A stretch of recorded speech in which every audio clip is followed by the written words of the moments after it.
বিশ্ব আবহাওয়া দপ্তর বা WO-র তথ্য বলছে 2024 সাল ছিল উষ্ণতম বছর। জলবায়ু পরিবর্তনই তাপমাত্রা বৃদ্ধির কারণ। গত 12 মাসের হিসেবেও খুব একটা আশাব্যঞ্জক নয়।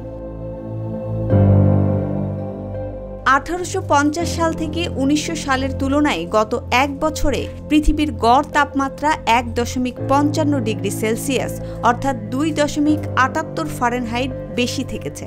এর আগে এতটা ব্যাপক হারে ফসিল ফুয়েল বা জীবাশ্ম থেকে তৈরি জ্বালানির ব্যবহার ছিল না।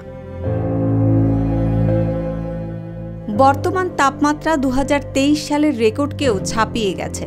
প্যারিস জলবায়ু চুক্তি অনুসারে সরকারগুলো বিশ্বের উষ্ণায়নকে শিল্পযুগের আগের পর্যায়ের তুলনায় 2 ডিগ্রি সেন্টিগ্রেডের মধ্যে রাখার অঙ্গীকার করেছিল।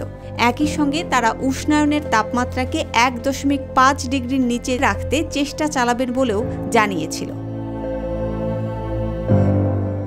রান্নাঘর না হোক কান্নাঘর, গাজী কিচেন হুড স্বাচ্ছন্দ্যময় রান্নাঘরের বিশ্বস্ত সঙ্গী। উষ্ণায়নের গড় তাপমাত্রা দশক ধরে মাপা হয়।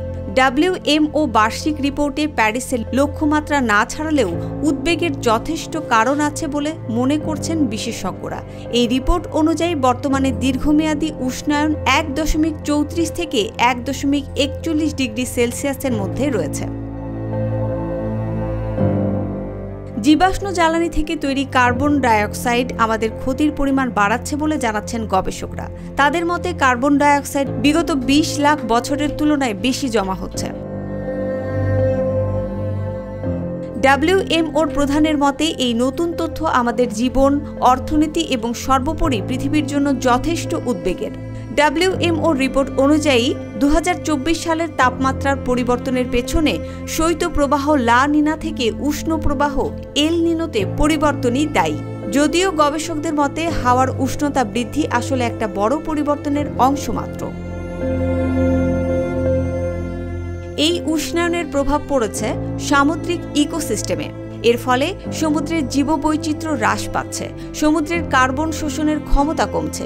একইভাবে তাপমাত্রা বাড়ার জন্য সামুদ্রিক ঝড় তৈরি হচ্ছে। পানিতে অ্যাসিড বেড়ে যাওয়ার কারণে মাছেদের ক্ষতি হচ্ছে, যার প্রভাব পড়ছে মৎস্যজীবীদের ওপর। উপরন্তু সমুদ্র স্তর বেড়ে যাওয়ার কারণে উপকূলবর্তী অঞ্চলের স্বাভাবিক জীবন ক্ষতিগ্রস্ত হচ্ছে। 2023 সালের পরিসংখ্যান অনুযায়ী বিশ্বের সামগ্রিক বিদ্যুৎ উৎপাদনের 30% সৌর ও বায়ু শক্তির সাহায্যে তৈরি হয়। WMO রিপোর্ট প্রকাশিত হওয়ার পরে যুক্তরাজ্যের জাতীয় আবহাওয়া ও জলবায়ু দপ্তরের প্রধান বিজ্ঞানী স্টিফেন বেলচার বলেছেন, পৃথিবীর শরীর ভালো নেই। তিনি আরও জানান, এই পরিস্থিতিতে সাবধান না হলে বন্যা বা খরার মতো প্রাকৃতিক দুর্যোগের সম্ভাবনা ক্রমশই বাড়বে। মুসবা আলিম তিন্নি, GTV নিউজ।